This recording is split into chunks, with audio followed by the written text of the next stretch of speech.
Buenas noches, mi nombre es Jorge Mateo, soy gestor cultural de la Biblioteca Nacional de Perú y les damos la bienvenida a esta 11ª sesión del programa de Historia y Arte Peruano, que se emite bajo este tipo de modalidad virtual.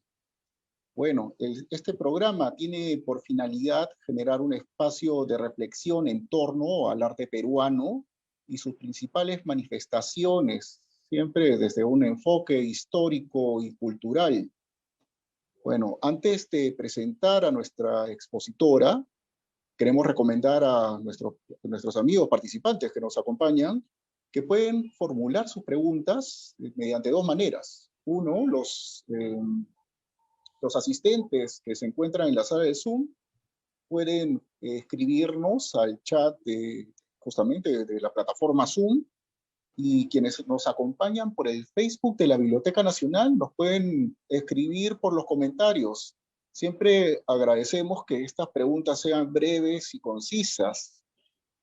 Bueno, ahora sí procederemos a conocer, a presentar a nuestra expositora del día de hoy. Ella es Cristabel Rocarrey, historiadora e investigadora de la relación entre visualidad y política en América Latina, licenciada en Historia y en Ciencias Políticas de la Universidad París I La Sorbona y doctora por la Universidad King's College London. Ella es autora de diversos artículos sobre la materia de su especialidad y de los libros La propaganda visual durante el gobierno de Juan Velasco Alvarado y La caída visual de Fernando Belaúnde y Francisco Morales Bermúdez. A continuación, la doctora Cristabel Rocarrey nos presentará la conferencia llamada Imagen y Política durante el gobierno revolucionario de las Fuerzas Armadas en el periodo 1968-1975. Muchas gracias, doctora, por su presencia. Bienvenida al programa de Historia y Arte de la Biblioteca Nacional de Perú. Bueno, muchas gracias por la presentación y por la invitación. Yo esta noche les voy a hablar sobre las imágenes políticas que circularon en los años 60 y 70 en el Perú. Y para eso quiero darles un poco de contexto histórico antes de empezar a hablar sobre las imágenes específicamente. Cuando ocurre el golpe de Estado de Juan Velasco Alvarado, el 3 de octubre de 1968, el país está en medio de una grave crisis política y económica. Esto hace que el golpe cuente con el respaldo de ciertos grupos políticos que ven la llegada de los militares al poder como la oportunidad de instaurar orden y estabilidad en el país. Pero a pesar de estos grupos que apoyan al régimen, el gobierno no goza de un apoyo popular masivo. La propaganda que se produce durante todo el régimen, a través principalmente de la Dirección de Difusión de la Reforma Agraria y luego del Sistema Nacional de Apoyo a la Movilización Social, más conocido como SINAMOS, tiene entonces como propósito crear este apoyo que le permitirá al gobierno permanecer en el poder y legitimarse frente a sus adversarios. La Dirección de Difusión de la Reforma Agraria aparece luego de la promulgación de la Ley de Reforma Agraria, un decreto que busca eliminar los sistemas de latifundio y minifundio que, según el gobierno, beneficiaban solo a la minoría enriquecida de los hacendados. Bajo esta premisa surgen los dos lemas principales del régimen. La tierra es para quien la trabaja y campesino, el patrón no comerá más de tu pobreza. El objetivo de la dirección, y lo voy a llamar dirección para no decir dirección de difusión de la reforma agraria, el objetivo de la dirección es explicar las implicancias de esta nueva ley y transmitir la ideología del gobierno a las poblaciones campesinas afectadas por esta reforma. Efraín Ruiz Caro, fundador del diario Última Hora, es nombrado jefe de este organismo, que también está conformado por periodistas y escritores como Pedro Morote, Mirko Lauer, Carlos Merino y José Adolf, así como por los artistas José Bracamonte y Jesús Ruiz Durán. De esta dirección surgen las primeras formas organizadas de propaganda estatal, que se manifiestan principalmente a través del afiche, que se distribuye en plazas públicas, viviendas campesinas y oficinas gubernamentales. Miembros de ese organismo han afirmado que esta no surgió con un planeamiento estratégico, pero sí con un discurso político estructurado. Tal discurso presentaba a los campesinos como liberados por la reforma agraria del estado de dominación y pobreza al que habían estado sometidos anteriormente. Utilizando estilos artísticos contemporáneos, como el optical art o el pop art, los afiches inscriben a los campesinos en la modernidad, presentándolos como los nuevos héroes del gobierno y como un soporte de apoyo al régimen. En 1969, cuando la dirección opta por el afiche como medio de propaganda, este soporte se encontraba ya en su momento de mayor notoriedad, tanto por la producción de afiches franceses de mayo del 68, como por los afiches producidos y difundidos alrededor del mundo por el gobierno revolucionario de Cuba. El afiche presentaba ciertas características que lo convertían en un medio de comunicación ideal. Se trataba primero de un soporte de bajo costo, que podía ser producido y difundido de manera masiva, y permitía además que los artistas de la dirección pudieran experimentar con diferentes estilos artísticos sin que ello represente un riesgo financiero. Por otro lado, el afiche podía introducirse en zonas alejadas, lo que en el Perú de 1969 representaba una ventaja significativa, debido a que por razones de señal eléctrica las poblaciones campesinas no tenían acceso a la televisión. Si bien en las zonas rurales se escuchaba la radio, este medio de comunicación se limitaba a determinadas viviendas y solo era escuchado en una cierta franja horaria. El que los afiches no requirieran de una inversión tecnológica por parte del público fue en el caso peruano un factor decisivo en la elección de ese soporte. En un país donde todavía más de un tercio de la población no sabía leer y tenía recursos escasos y vivía principalmente en las zonas rurales del país, la visualidad a través de los afiches se convirtió en el modo más eficaz para transmitir mensajes propagandísticos sobre la reforma agraria. Durante este periodo fueron producidos un aproximado de 20 afiches que se distribuyeron en cantidades de 50.000 a 100.000 ejemplares en las áreas rurales del Perú. Podemos pasar a la siguiente diapositiva.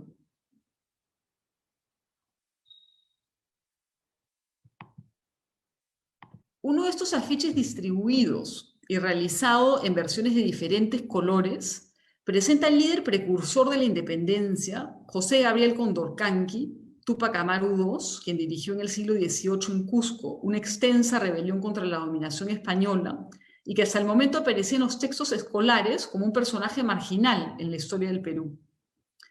En las dos versiones que tenemos de este afiche, el objetivo parece haber sido el de emplear tonalidades fuertes, que generen de lejos un impacto óptico en el espectador. El artista, Jesús Ruiz Durán, utiliza el optical art, una corriente artística que emplea colores brillantes, altamente contrastantes, así como patrones caleidoscópicos para crear ilusiones ópticas.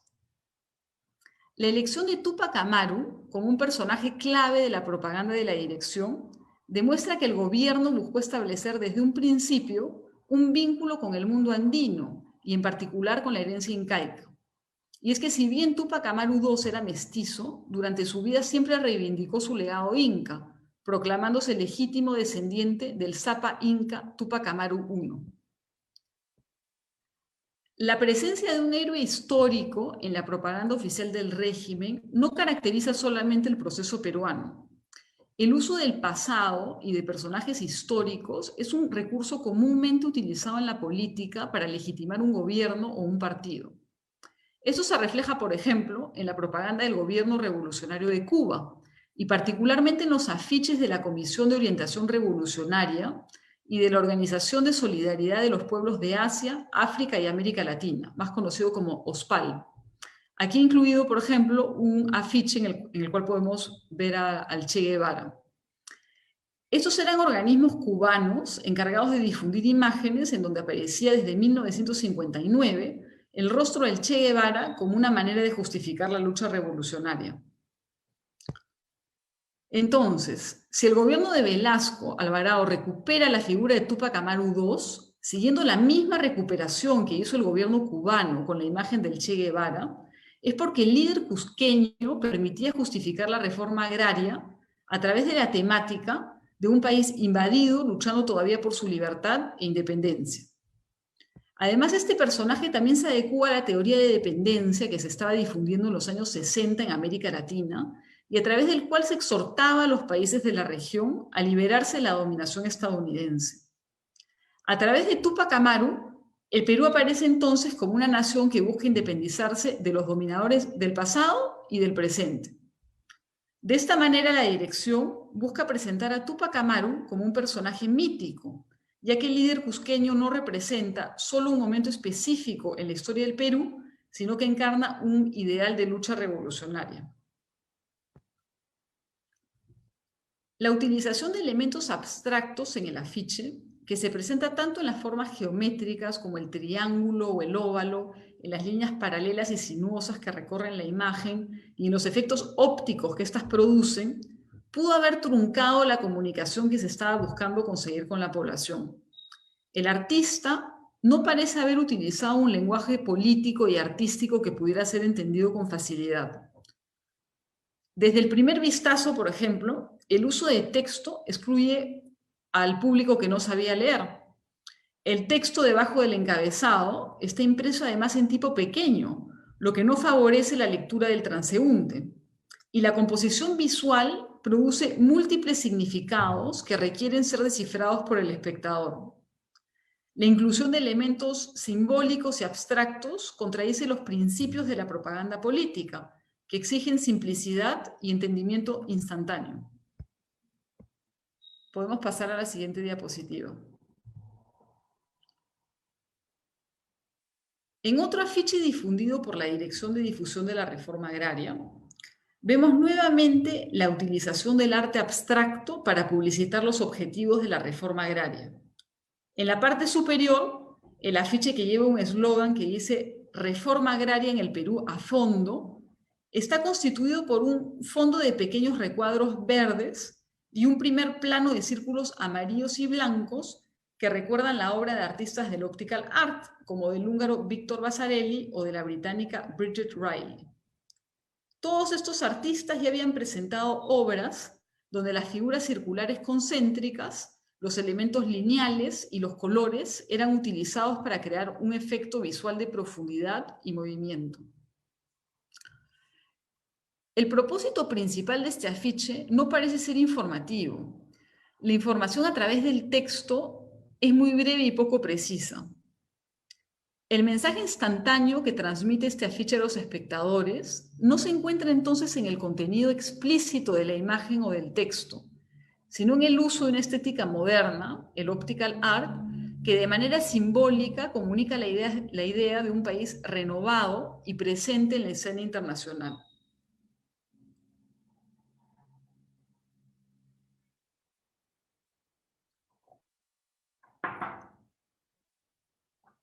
En este periodo, no solo se buscó crear una propaganda gubernamental con el propósito de informar a las poblaciones campesinas sobre la reforma agraria o sobre los logros del régimen, sino que se buscó también crear una serie de afiches, y esta es la explicación por la cual algunos de estos afiches son complejos desde un punto de vista artístico, y es que el objetivo fue crear también obras de arte.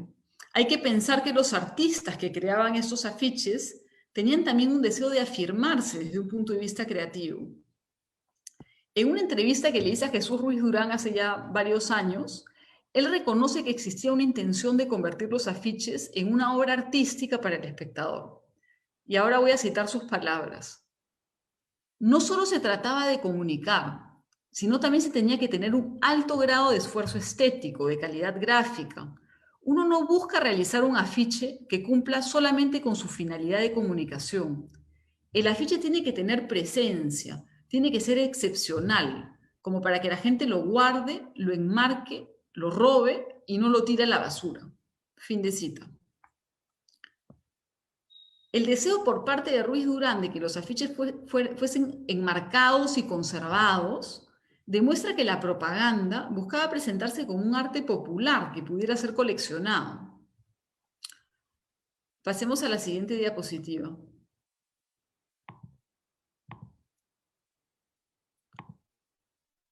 Junto con el optical art, hay otro estilo que aparece en los afiches de la Dirección de Difusión de la Reforma Agraria, el pop art, una corriente artística que se basa en retomar aspectos de la cultura popular, tales como imágenes del cine, de la publicidad o de historietas, y así surgen una serie de imágenes que contienen el realismo de una escena fotográfica, pero que presentan a la vez los colores llamativos y el trazado lineal de las viñetas de las tiras cómicas. Además de haber utilizado el lenguaje de las historietas para crear imágenes figurativas de fácil entendimiento, el artista recurre a esta técnica porque le permitía utilizar fotografías que tomaba durante sus viajes al campo. Es decir, que muchos de estos afiches se basan en fotografías.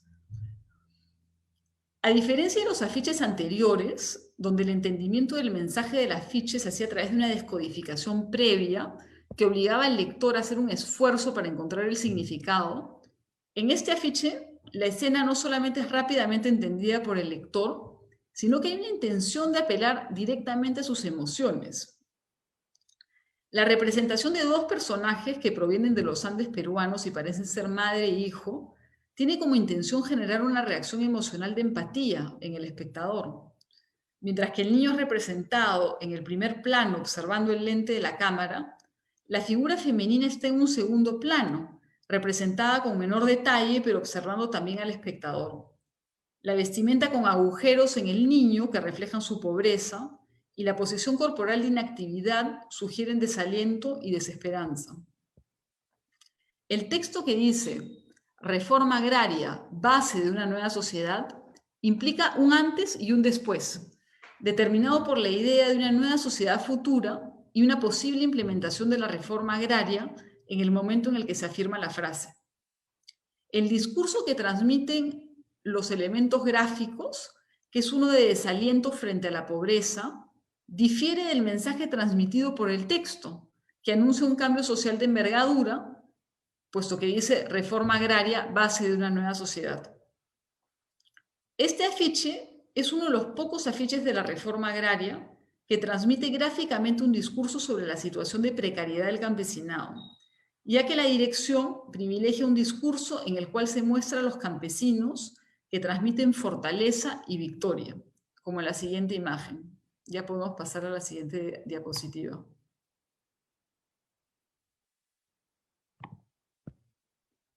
Así como ocurre con el afiche anterior, este afiche también representa a una madre y a un hijo, aunque en este caso el rol principal lo ocupa la madre, que se encuentra en el primer plano, mientras el niño permanece detrás. La madre aparece representada en un plano medio, es decir, desde la cabeza hasta la cintura, y el niño solo muestra parte de su rostro. Esta imagen también puede ser considerada como una fotografía documental que reivindica una peruanidad andina, ya que los protagonistas están vestidos con atuendos y sombreros de los Andes. A diferencia de la imagen anterior, este afiche transmite otro tipo de discurso gráfico, puesto que los campesinos ya no están representados como si se encontraran en una situación de pobreza y desesperanza, sino que son personajes desafiantes y enérgicos, como lo muestra la postura y gesto de la mujer que levanta el pico mientras habla con el espectador. Al incluir el pico en un primer plano y a lo ancho de la imagen, este instrumento de trabajo enfatiza la idea de que el campesino es un ser libre, poderoso y autónomo. El pico como foco de atención también puede ser considerado como parte de un discurso sobre la tenencia de la tierra y el trabajo agrario, que hace eco al lema de la tierra es para quien la trabaja. Al afirmar somos libres, la revolución nos está dando la tierra, el personaje de este afiche adquiere vida y se involucra directamente con las reformas del Estado, reconociendo el rol clave del gobierno militar en las nuevas condiciones de vida del campesinado. Además del texto, los elementos visuales, la mirada al horizonte, los labios abiertos y el gesto que sugiere una enunciación enérgica, también contribuyen a presentar a esta campesina como un personaje dinámico que participa en el proceso revolucionario.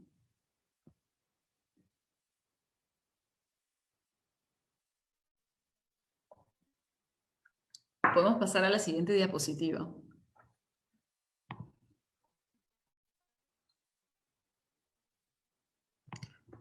En otro afiche de este mismo periodo, la dirección vuelve a mostrar el papel clave de las campesinas en el proceso revolucionario, como si se tratara de una réplica peruana a una obra de Liechtenstein. Este afiche presenta a un personaje femenino que, en lugar de encarnar la fragilidad y la delicadeza, como ocurre en la obra del artista norteamericano, transmite fortaleza. Desde el primer vistazo, la imagen busca apelar a la emocionalidad del espectador, con la presencia de la bandera que sostiene el personaje y que abarca todo el segundo plano de la escena. En ese sentido, el afiche marca una diferencia fundamental con la obra de Liechtenstein, ya que el artista peruano no apela a la racionalidad del público con una reflexión sobre el papel del consumismo en la sociedad, sino que más bien busca crear un impacto emocional a través de elementos nacionalistas que involucren afectivamente al espectador con el discurso político del régimen.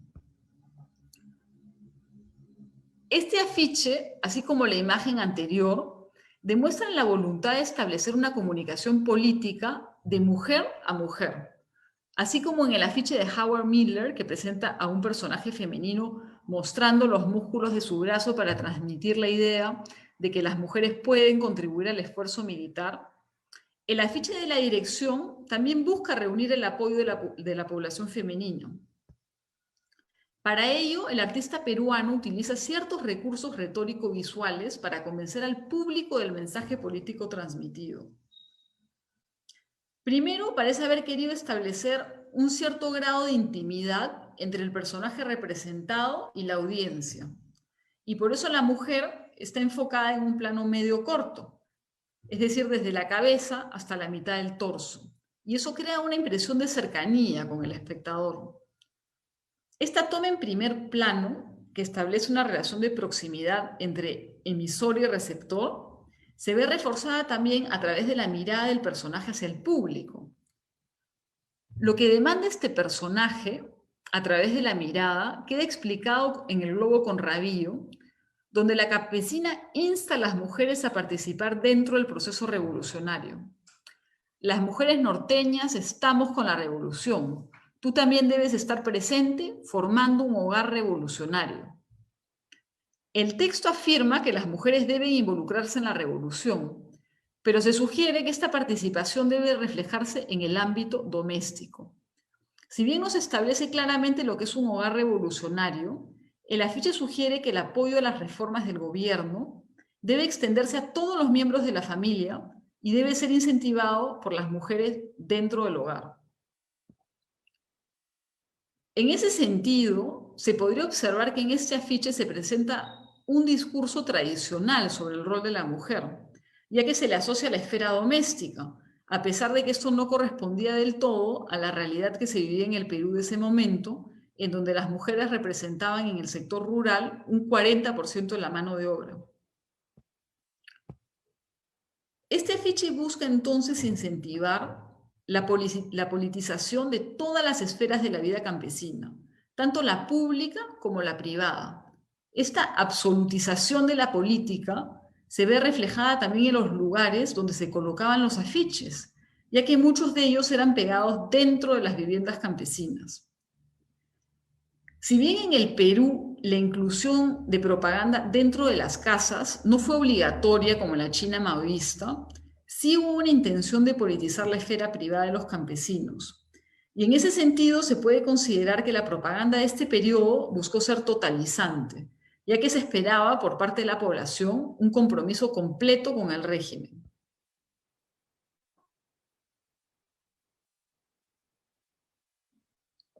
Ya podemos pasar a la siguiente diapositiva.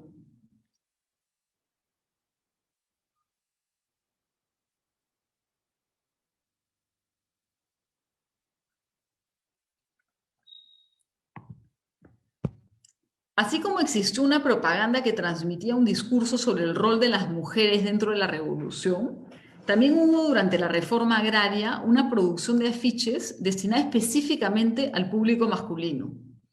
Esta estrategia de generar una propaganda diferenciada según el género Parece haberse inspirado en los afiches europeos y americanos de la Primera y Segunda Guerra Mundial, en donde se produjeron mensajes específicos para los hombres al frente y para las mujeres en la retaguardia. Los afiches de la Revolución Cubana también presentaron una clara distinción entre la propaganda revolucionaria destinada al público masculino y femenino. Bueno, en este afiche vemos la representación de un campesino bajo la estética del pop art. Y vemos que esto se presenta como la contraparte y secuencia del afiche anterior que les acabo de mostrar. Así como ocurre con el afiche de la mujer norteña, aquí se muestra un personaje representado en un plano medio corto, formato que crea, como mencionamos, una impresión de cercanía con el observador. Pero contrariamente al afiche anterior, en donde el personaje femenino mira directamente a la cámara, en este caso el campesino está de perfil, mirando el horizonte. Si bien el globo con rabillo indica la voluntad de establecer un contacto con el público, de ahí la utilización de la palabra compadre, que funciona como interjección, visualmente el campesino se presenta como un objeto de contemplación, más que como una figura cercana.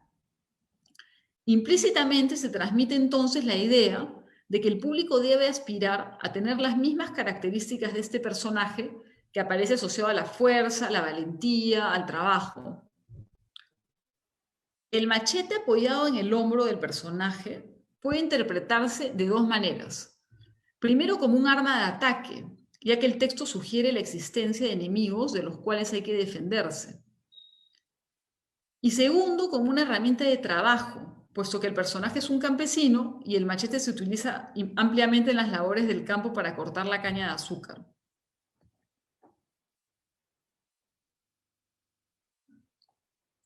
La articulación de un discurso sobre la defensa de la tierra demuestra cómo el gobierno temía una posible reacción contrarrevolucionaria después de la expropiación de las tierras de los llamados, cito, varones del azúcar. El afiche puede ser considerado como un mensaje destinado a los enemigos del régimen, los llamados contrarrevolucionarios, a través de la representación de un personaje musculoso que hace un llamado a la defensa de la revolución y de las nuevas tierras adquiridas. La dirección busca desanimar al enemigo y desarmarlo moralmente. Esta técnica propagandística es la que el escritor Maurice Maigret llama en 1956 la guerra psicológica, en un libro del mismo título, en el que define la propaganda como la destrucción psicológica del oponente sin el uso de armas. El objetivo es confundir al adversario y debilitar cualquier intento de resistencia a la política estatal. En el afiche que acabamos de mencionar, se insinúa que el gobierno cuenta con un grupo que lo apoya y que está dispuesto al combate. Ahora, ¿existían realmente campesinos revolucionarios dispuestos a combatir por las tierras durante la reforma agraria? Es difícil saberlo, aunque se puede considerar que la reforma agraria no se produjo tras una movilización popular, a pesar de que años atrás, entre 1959 y 1963, hubo una poderosa rebelión campesina. Este movimiento campesino que surgió en 1959 y que empezó en los valles de la Convención y Lares y que terminó abarcando la Sierra Sur y Central del Perú, tuvo como principal líder político al dirigente Hugo Blanco, quien buscaba que los campesinos y obreros conquistaran el poder político. Si bien esto definitivamente hizo propicia la llegada al poder de los militares en 1968, con un programa político que contenía parte de las reivindicaciones de estos campesinos que habían exigido un cambio en la estructura de tenencia de tierras, no se puede considerar que el gobierno militar hiciera parte de esta sublevación popular, puesto que el gobierno revolucionario surgió años después de terminada la rebelión. Además, el régimen de Velasco buscó distanciarse de este movimiento al deportar a Hugo Blanco a México en 1971. La toma de poder de 1968 ocurrió entonces desde arriba, es decir, que la revolución fue organizada por un grupo de militares y no tras un levantamiento popular. Por ello se puede suponer que los campesinos no estaban organizados políticamente como para resistir en armas en caso de una insurrección contrarrevolucionaria. Ya podemos pasar a la siguiente diapositiva.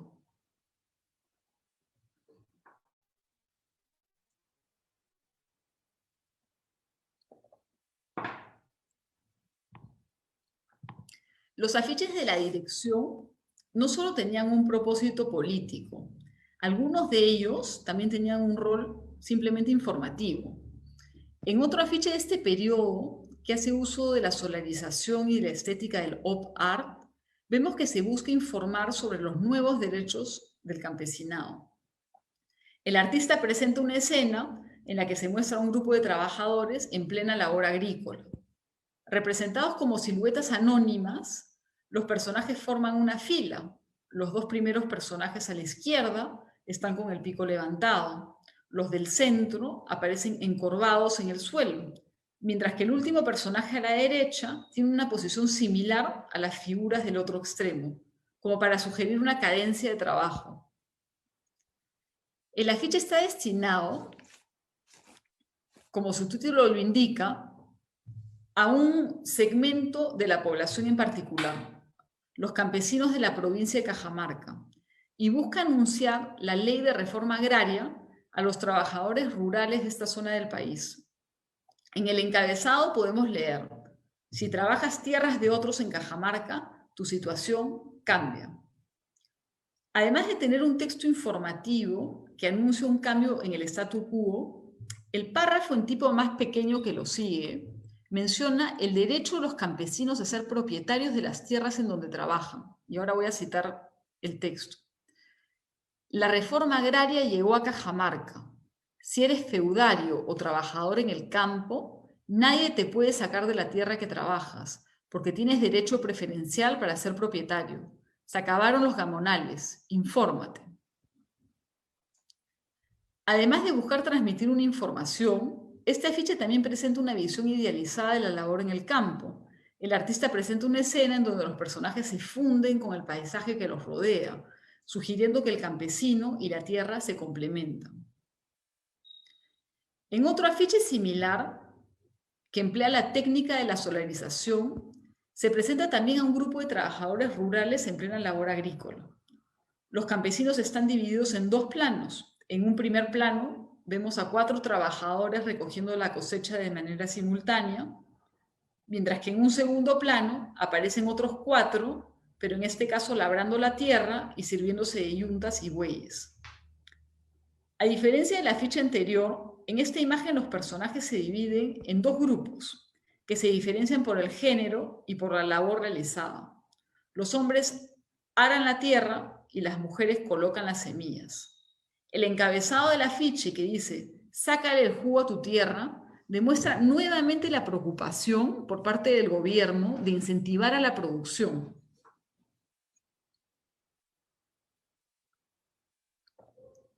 Y ahí hay un aspecto importante, porque junto con el objetivo principal de cambiar las condiciones de vida del campesinado, en el texto de ley de la reforma agraria también se recalcaba la importancia de aumentar la productividad del sector agropecuario.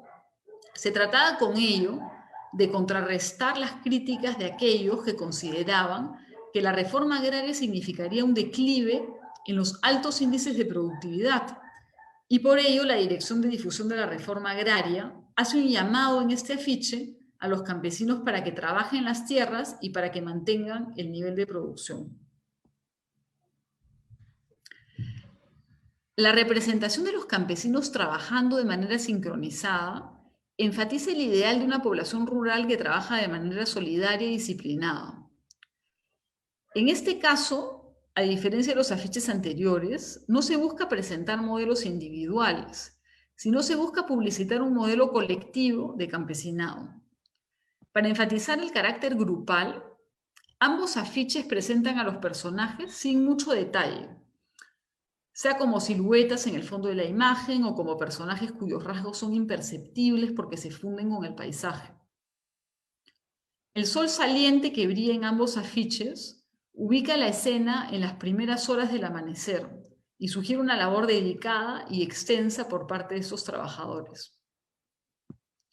Ahora, los afiches de la Dirección de Difusión de la Reforma Agraria tienen un mensaje político ambiguo. El gobierno incentiva la liberación de los campesinos, pero al mismo tiempo tiene también un discurso autoritario, como lo muestran los eslóganes, y textos donde se utiliza un tono imperativo. Por ejemplo, vemos algunos de estos ejemplos. Sácale el jugo, infórmate. Todo esto refleja una visión paternalista sobre el rol del Estado en la reforma agraria y en el proceso de traspaso de tierras a los campesinos. Ahora sí podemos pasar a la siguiente diapositiva.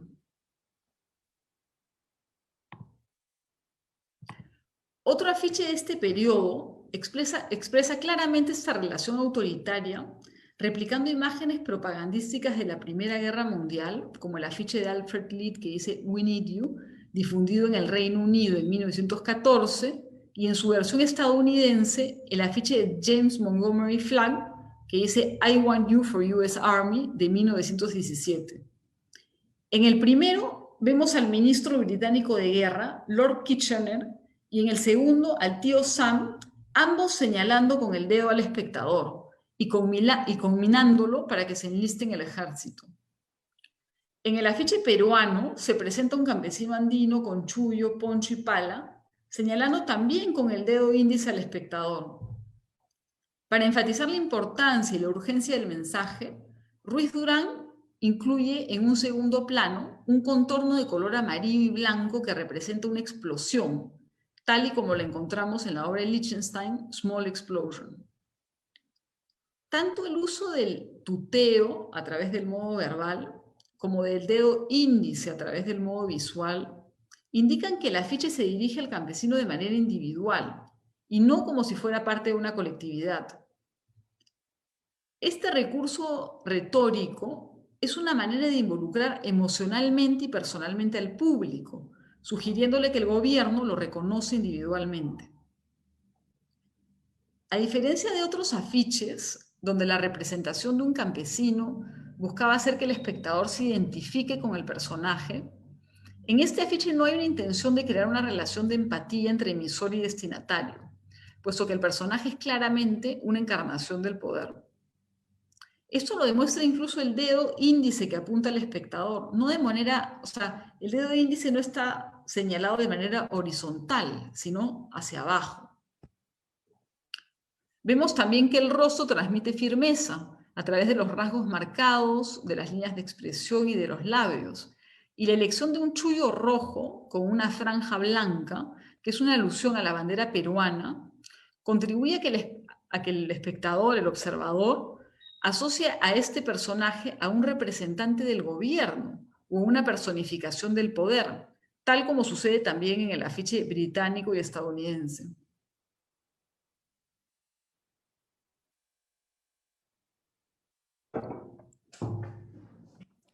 El carácter imperativo de este afiche se expresa claramente mediante el globo con rabillo, a través del cual el personaje afirma que el espectador tiene que apoyar a la revolución. La aserción "tú estás con la revolución" refleja cómo el gobierno no concebía la posibilidad de que el campesinado pudiera tener una posición política diferente a la del régimen. El afiche transmite entonces un discurso contradictorio. Se afirma por un lado que el campesino está comprometido con el gobierno revolucionario, porque nos dicen "tú estás con la revolución", y por otro lado se sostiene que no existe todavía un apoyo popular y por ello se enfatiza la importancia de que el pueblo se levante, como lo muestra la inclusión de la palabra quechua jatarí, que se traduce en castellano como ponerse de pie. Que sea para transmitir el compromiso del campesinado con el gobierno o para exhortar al espectador a que participe en el proceso revolucionario, vemos que la ficha emplea un tono imperativo, tanto a través de los elementos visuales como a través del texto. A pesar de que uno de los objetivos de la Dirección de Difusión de la Reforma Agraria era revalorizar al campesino, mostrando su fortaleza, también hay un discurso que podríamos calificar de subyacente en alguno de estos otros afiches, en el cual se transmite una concepción del campesino como un sujeto pasivo que no se ha politizado aún. El hecho de que la revolución haya ocurrido desde arriba, como ya lo hemos mencionado, provocó que inmediatamente después del golpe, algunos miembros del gobierno consideraran que la revolución no podría llevarse a cabo sin una movilización popular. A partir de 1970, los portavoces del régimen reclaman entonces el apoyo de la población para contrarrestar a la oposición. Y este afiche articula esta nueva política estatal que busca incentivar la movilización popular. El paternalismo que se manifiesta en este afiche también aparece en otras iniciativas de este periodo, como en un programa de títeres, cuyo objetivo era explicar a los campesinos las implicancias de la nueva ley de reforma agraria. Y aquí podemos pasar a la siguiente diapositiva.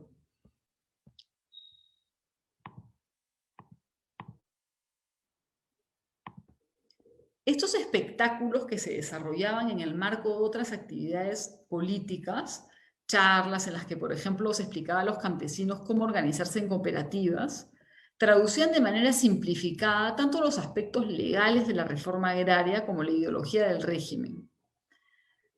La implementación de este programa de títeres corrobora la idea que aparece implícitamente en el afiche anterior, donde se sugiere que el campesino debe ser guiado políticamente.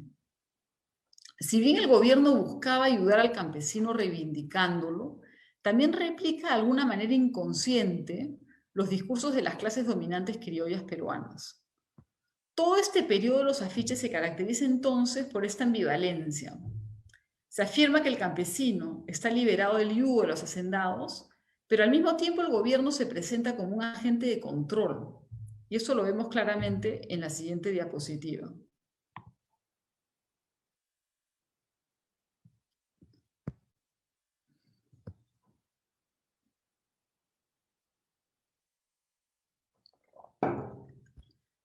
Aquí en este afiche de Jesús Ruiz Durán, encontramos nuevamente este discurso autoritario, en donde vemos una mano apuntando con el dedo índice al espectador para incentivarlo a la participación.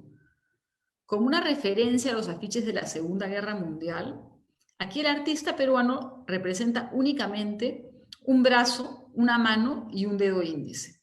Y esto se presenta como una encarnación del poder.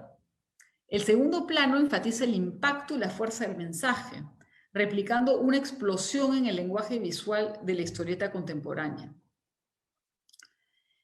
El propósito del afiche se explica en el recuadro superior, donde se incluye un texto en tipografía muy pequeña que alude a las reformas del Estado y hace un llamado a la participación popular, alertando sobre la existencia de una reacción contrarrevolucionaria. Menciono que el texto está en tipografía pequeña porque prácticamente es muy difícil de leer y uno se pregunta por qué se incluye un párrafo con ese tipo de tipografía, puesto que el espectador no tendría, digamos, la visión para poder leerlo. Cito el texto entonces que aparece en este afiche. Grandes cosas están pasando, no se te vayan a pasar. El proceso peruano necesita tu participación revolucionaria para alcanzar sus metas. Cada paso que tú no das es una demora para la revolución. Acuérdate que la reacción no descansa ni de día ni de noche. La revolución que avanza tiene su propia mecánica. Compréndela y ayuda en el esfuerzo, al nivel de tu trabajo, el colegio, la fábrica, la hacienda, la oficina, la universidad. Donde más puedas ayudar es en el sitio en el que estés, porque está en todas partes la revolución y la revolución está llegando a todas partes. Únete a las brigadas de apoyo de la reforma agraria o forma un comité de apoyo a la revolución en tu centro de estudio o de trabajo. Este texto que les acabo de leer afirma que existe un proceso revolucionario en marcha del que no todos los campesinos están al tanto, a pesar de que el futuro del proceso parezca depender de ellos. Para enfatizar el papel clave del gobierno y la importancia de la toma de conciencia de la población, el texto cita un número de reformas que buscan ser la prueba del trabajo realizado por el régimen.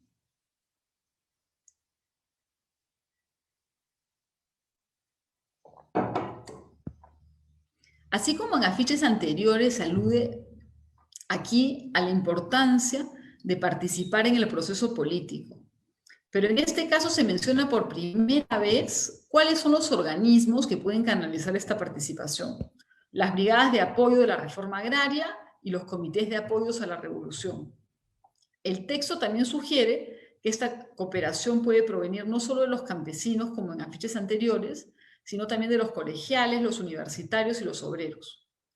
El texto en el afiche de Ruiz Durán, al contener una información detallada y compleja, distancia al espectador, lo que no ocurre de manera visual, puesto que el dedo que apunta impacta. Si bien el contenido visual puede llevar una interpretación polisémica, si no se acompaña de un texto breve y explicativo, el rol que cumple este afiche va más allá de la transmisión concreta de una información sobre la participación requerida del pueblo en la revolución. El impacto del dedo apuntando, enfatizado por los colores vivos y las líneas en zigzag en un segundo plano, cumplen un rol de presencia política. Si bien el afiche no logra ser claro en su llamado a la participación, sí logra generar un impacto emocional en el espectador, al significar que el gobierno controla el territorio a través de figuras que observan y se dirigen directamente a la población.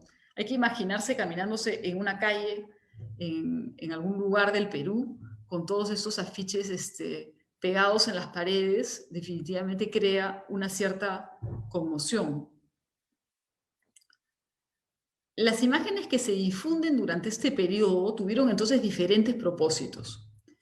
En primer lugar, se puede considerar que hubo un propósito ideológico de presentar a los campesinos como personajes centrales en el discurso revolucionario y como elemento fundamental de una nación que se estaba promocionando como moderna e indígena. Por otro lado, se puede señalar que existió también en esos afiches un propósito netamente informativo. Se buscó informar a los campesinos sobre sus nuevos derechos y sobre cómo adquirir las tierras, y se les incentivó a la producción, particularmente en regiones en donde existían altos índices de productividad antes de la reforma agraria. Por último, se trató de promover la participación y el apoyo de los campesinos al régimen. Para lograr convencer a la población, la dirección recurre a diferentes estrategias visuales y verbales, colores y estilos artísticos llamativos, figuras históricas o personajes con los que el espectador podía identificarse. A pesar de todo ello, los afiches no tuvieron el impacto esperado por el gobierno, ya que en 1971 se disuelve la Dirección de Difusión de la Reforma Agraria. Esta disolución se explica por la voluntad del gobierno de generar un apoyo popular cada vez más importante, así como de tener un mayor control sobre la información difundida. También existía dentro del gobierno un temor cada vez mayor de que estos organismos gubernamentales, que gozaban de gran libertad, pudieran alejarse del proyecto político-militar. A partir de 1970, ya se acusaba, por ejemplo, a los comités de defensa de la revolución, promovidos por la Dirección de Difusión de la Reforma Agraria, de ser canales de infiltración comunista. A pesar de esta leyenda negra que rodea el gobierno de Juan Velasco Alvarado y en el cual se insinúa que fue un gobierno comunista, en realidad el régimen le tenía mucho miedo justamente a estas infiltraciones comunistas. Es entonces en ese contexto de búsqueda de un respaldo popular que el gobierno militar decide implementar en 1971 un organismo de propaganda que denomina Sin Amos, en alusión al lema de una tierra sin amos. El objetivo es institucionalizar los comités de defensa de la revolución para controlarlos mejor y evitar la adhesión de grupos partidarios. Se trata también de crear una propaganda aún más sistemática y masiva que durante la reforma agraria, con el fin de generar así un apoyo popular que era todavía en 1971 relativamente minoritario. Para cumplir este objetivo, Sin Amos recurre a los afiches, tal como lo había hecho la Dirección de Difusión de la Reforma Agraria, pero incluye además otro tipo de soportes como folletos, boletines, murales, banderolas, avisos periodísticos. La intención de propaganda en ese momento es masiva. Como parte de este proyecto propagandístico, Sinamos crea una revista, Participación, un boletín, Sinamos Informa. Todos ellos se convierten en medios de comunicación dedicados exclusivamente a difundir la propaganda gubernamental. Con la nacionalización de los diarios Expreso y Extra y con el traspaso de la Nueva Crónica como propiedad del Estado, el gobierno militar cuenta además con grandes periódicos a su disposición. Se trata de publicitar el régimen a través de todos los medios de comunicación impresos posibles. A diferencia del periodo de la Dirección de Difusión de la Reforma Agraria, en estos años la propaganda se masifica, no solo por los diversos soportes visuales utilizados, sino también porque la propaganda se destina oficialmente ya no únicamente a los campesinos, sino a todos los otros sectores de la población.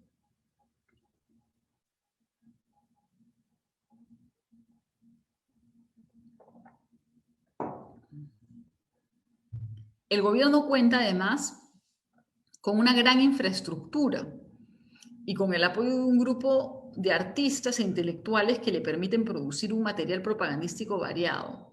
Hay que entender que en el primer periodo, cuando Juan Velasco Alvarado toma el poder, hay un gran entusiasmo por parte de ciertos grupos de artistas e intelectuales que apoyan al régimen. Podemos pasar a la siguiente diapositiva.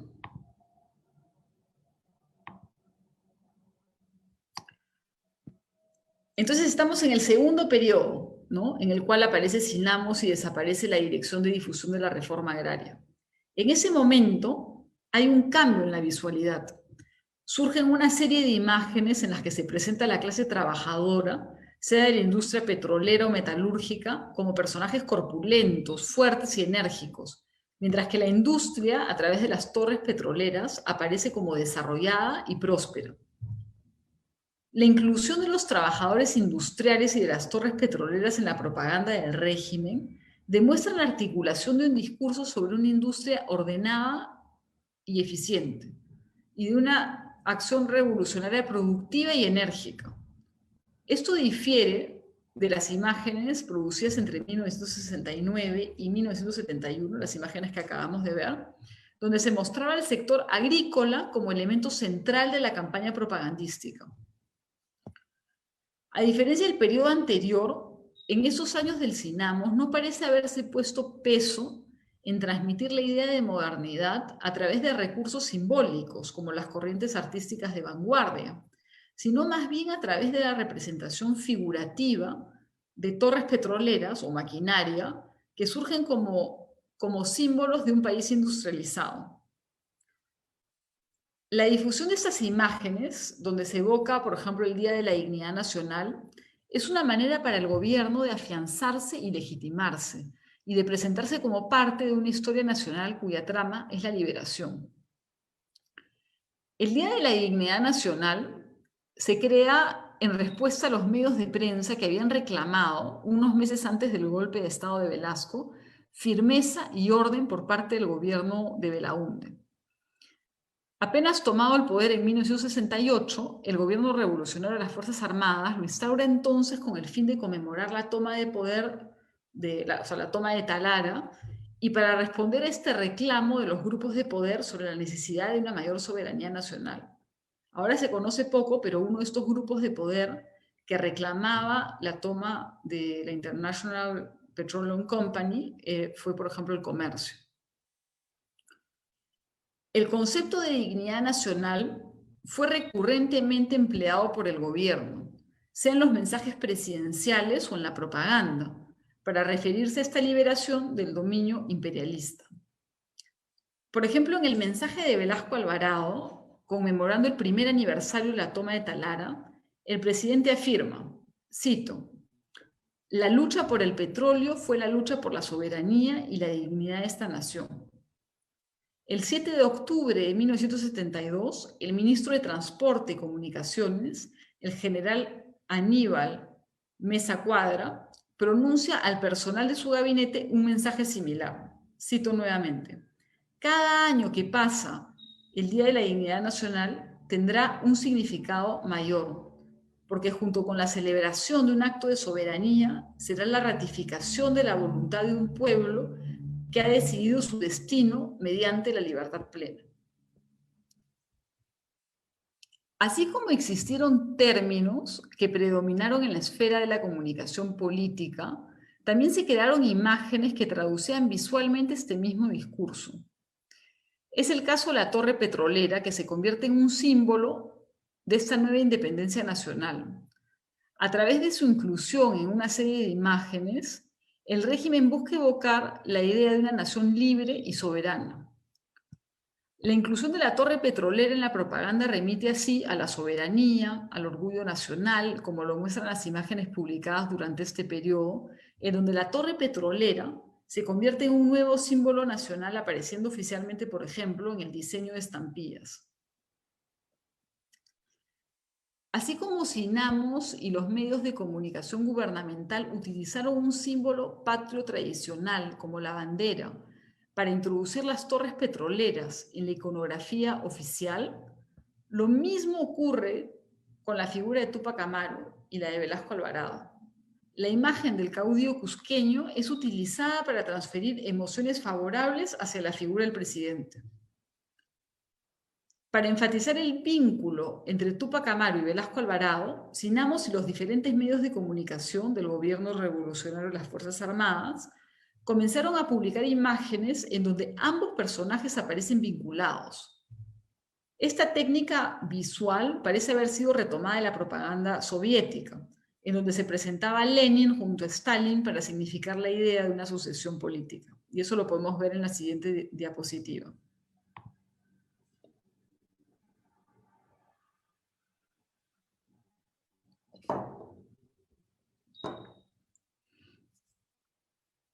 Así como Stalin utilizó la figura de Lenin en la propaganda soviética para insinuar que el líder bolchevique era un precursor histórico de su política estatal, la propaganda del gobierno revolucionario de las Fuerzas Armadas presenta a Túpac Amaru como el precursor de la revolución de Velasco.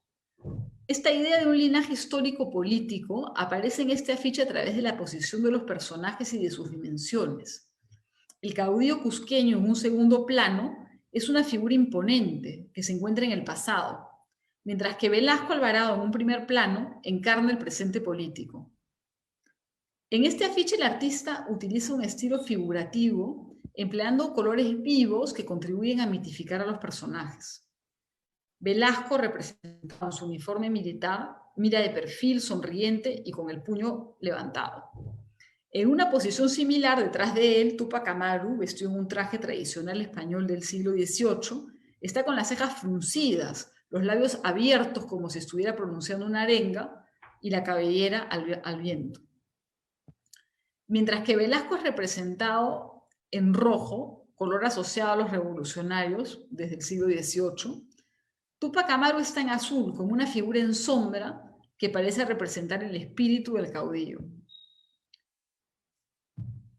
El vínculo entre estos dos personajes es enfatizado por el texto, que aparece también en estos colores, aunque en lo verbal hay una inversión en los tonos, ya que el rojo se asocia al líder de la independencia a través de un texto que dice Túpac Amaru lo prometió, y el azul se relaciona a Velasco a través de la frase Velasco lo cumplió. A través de estos colores que son empleados tanto para aludir a Velasco como a Túpac Amaru, se forma un vínculo entre estos dos personajes y se sugiere que existe una correspondencia entre sus ideas políticas. Este mismo rol cumplen también los verbos prometió y cumplió, que demuestran la existencia de un proyecto político común y establecen la secuencia de causa-efecto, ideado por el líder de la independencia, realizado por Velasco. Aunque Túpac Amaru aparezca aquí con la cabellera al viento, una de las imágenes más publicitadas de Túpac Amaru durante el régimen de Velasco lo presenta en una versión esquemática y sin detalle, casi solarizada, donde únicamente son reconocibles el sombrero de alón, la cabellera y el rostro.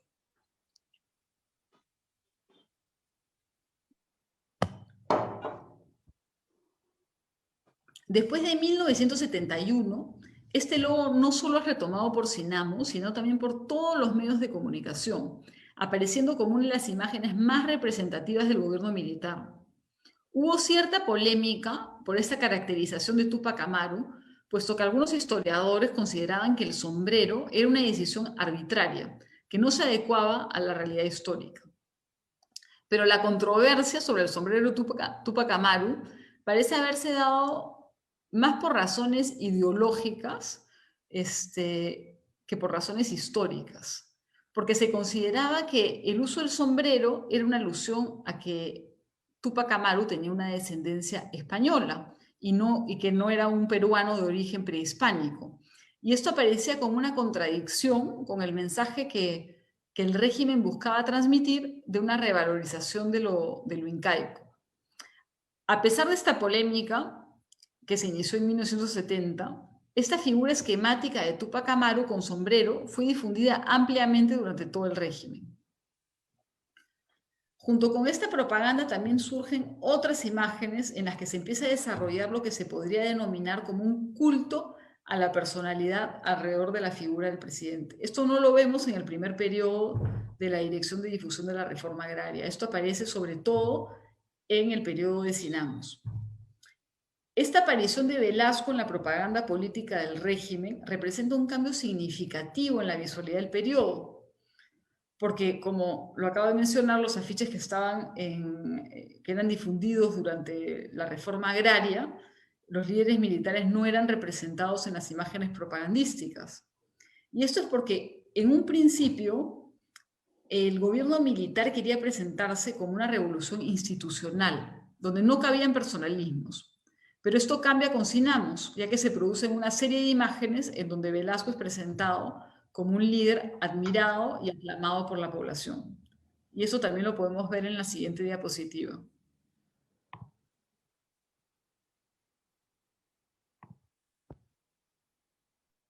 Si se incluye al presidente en la propaganda, es probablemente porque se creía que esto garantizaría la permanencia de Velasco en el poder y haría que la población desarrolle una disposición afectiva, favorable hacia el gobierno militar. En términos propagandísticos, si nos referimos solamente al marketing político, es cierto que parece haber sido más eficaz crear una adhesión del público a la figura presidencial que a la institución de las Fuerzas Armadas, que podía presentarse como una institución burocrática y distante. El afiche que vemos, que dice son 5 años, la revolución ya tiene vida propia, y que fue publicado en la Nueva Crónica en 1973 y producido por Sinamos, presenta al presidente de perfil, vestido con un uniforme, saludando y sonriendo. El niño que está en el primer plano enfatiza esta mistificación del presidente, al ser representado en una dimensión visiblemente inferior a la de Velasco. Las figuras infantiles en la propaganda política son un recurso retórico para transmitir un discurso sobre la integridad política de los líderes, así como sobre el porvenir nacional. El niño legitima entonces a Velasco, presentándolo como un líder confiable y recto.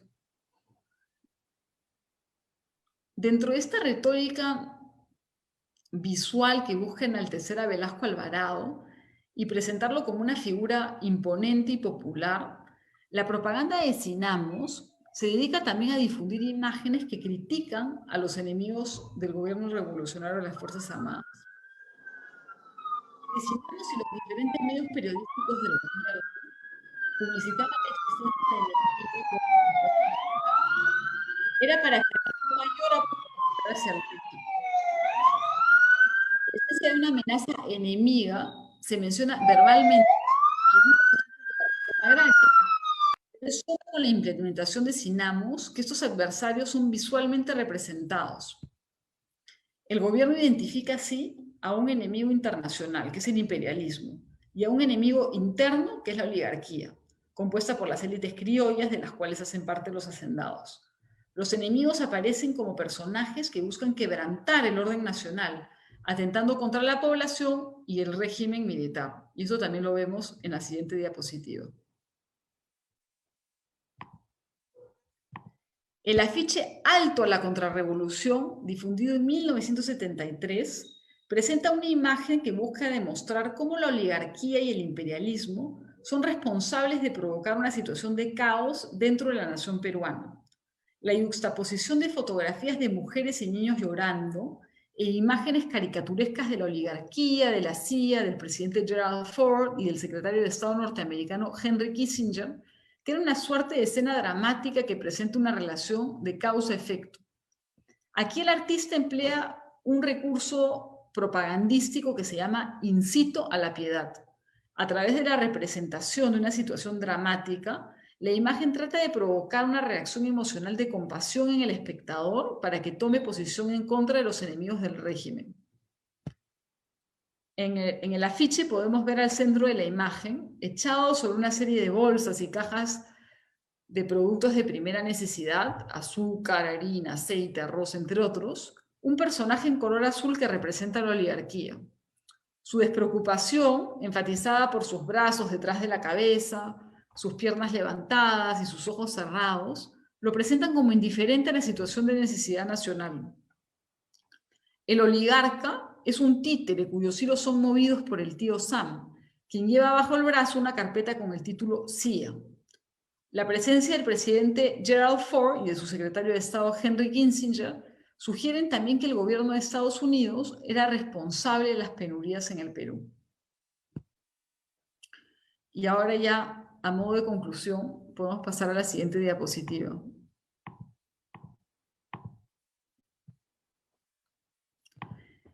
El segundo periodo del gobierno de Velasco se caracteriza por una propaganda sistemática y planificada, a diferencia de la propaganda del primer periodo, en donde se organizó todo con una cierta espontaneidad.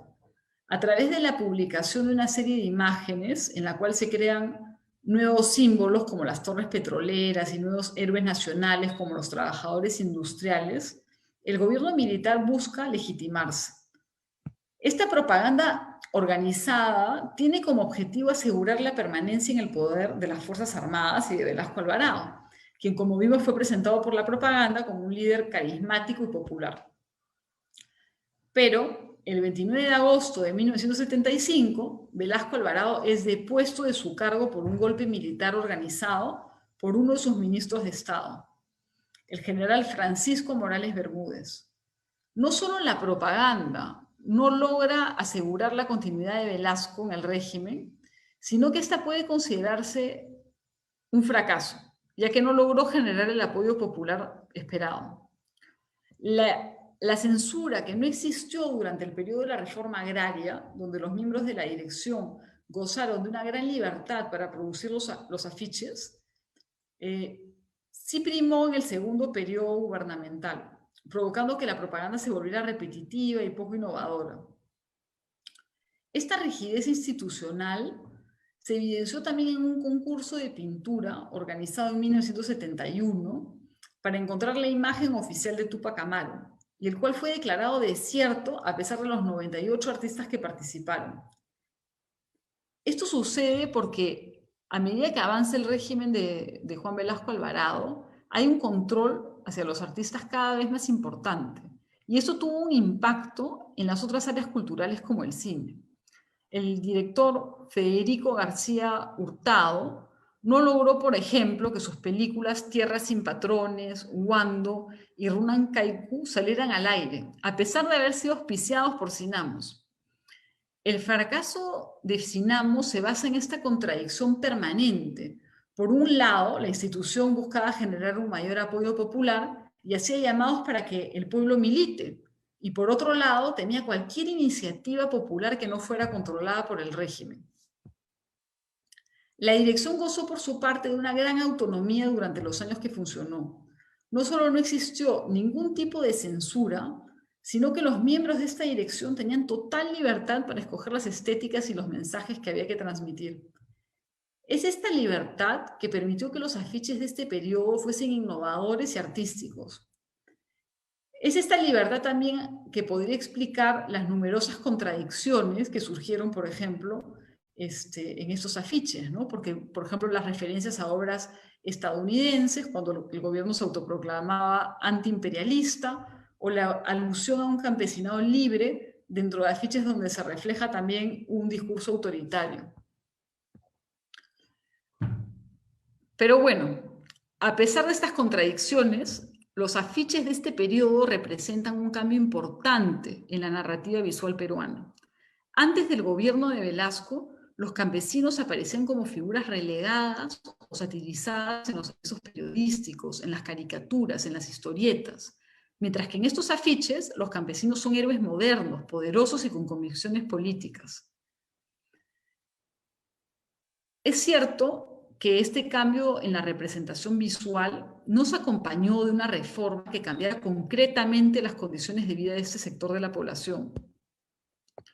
Así como la reforma agraria no parece haberse implementado de manera satisfactoria para los campesinos, también se puede considerar que desde un punto de vista ideológico, los afiches tampoco cumplieron su objetivo de crear un cambio social en la población campesina.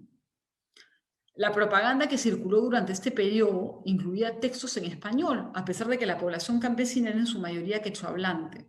Y aun cuando se incluye términos o frases en quechua, estas probablemente tampoco eran entendidas, porque muchos de los campesinos hablaban el quechua, pero no siempre lo leían.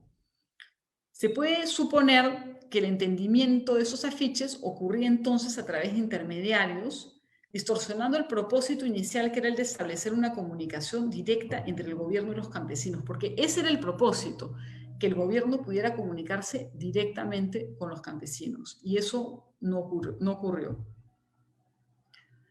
Finalmente, los afiches se terminaron convirtiendo más en un objeto de colección para ciertos sectores de Lima que en un soporte para crear una comunicación entre el régimen y los trabajadores rurales. Varios testimonios de esta época relatan cómo estos afiches fascinaron y eran incluso robados por coleccionistas. Mientras que en el caso de los afiches de la reforma agraria, el fracaso se debe a la creación de una propaganda que fue acogida más por la intelectualidad limeña que por los campesinos de las zonas rurales del país. En el caso del periodo de Sinamos, el control excesivo de la producción propagandística, yuxtapuesto a una crisis económica y política en el país, provocaron que el gobierno de Velasco no lograra mantener el entusiasmo revolucionario inicial que había permitido que tantos artistas se unieran espontáneamente en los primeros años del régimen. Ruiz Durán, por ejemplo, deja de trabajar para el gobierno debido a la burocratización del Sinamos y a las censuras constantes que frenaban, según él, la creatividad de los artistas. Así como Ruiz Durán, otros dibujantes como Hernán Bartra, Juan Acevedo o Juan Osorio, que fueron cercanos al poder, se desvincularon también del régimen de Velasco en los últimos años, luego de sufrir censuras. Ahora, a pesar de estas contradicciones, la revalorización de lo andino fue significativo en un país donde los indígenas seguían siendo discriminados. La propaganda de este gobierno no logró cumplir el objetivo para el cual fue creada, es decir, legitimar el régimen y garantizar la permanencia en el poder de Velasco, pero sí logró relanzar un debate sobre la identidad nacional. En un país en donde hasta el momento eran los criollos los que aparecían principalmente representados en los medios de prensa, la inclusión de los campesinos, mestizos e indígenas como personajes heroicos en la iconografía oficial del régimen representó un cambio significativo. Bueno, muchas gracias. Ahí se termina mi presentación. Muchas gracias, doctora Rocarrey. Ha sido muy interesante la exposición, tal como nos está comentando tanto el público que nos sigue en el Zoom como en el Facebook. Hay varias preguntas.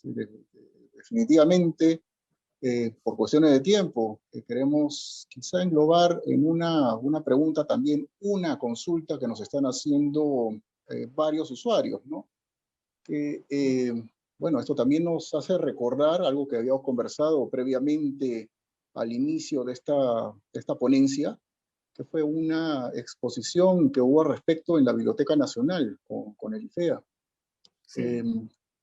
La pregunta que nos hace el público es, bueno, en esa exposición se mostró material tanto de colecciones como de la Biblioteca Nacional. Entonces, ¿dónde hay algún archivo de Jesús Ruiz Durán? ¿Dónde se puede encontrar su obra? que hay algún repositorio especial que usted pueda recomendar. Por favor, si nos puede comentar esto. Bueno, las imágenes son difíciles de conseguir. Uno de los lugares en los cuales se pueden encontrar es justamente en la Biblioteca Nacional. Hay una sala de afiches en las cuales se encuentran algunos de los afiches que he mencionado.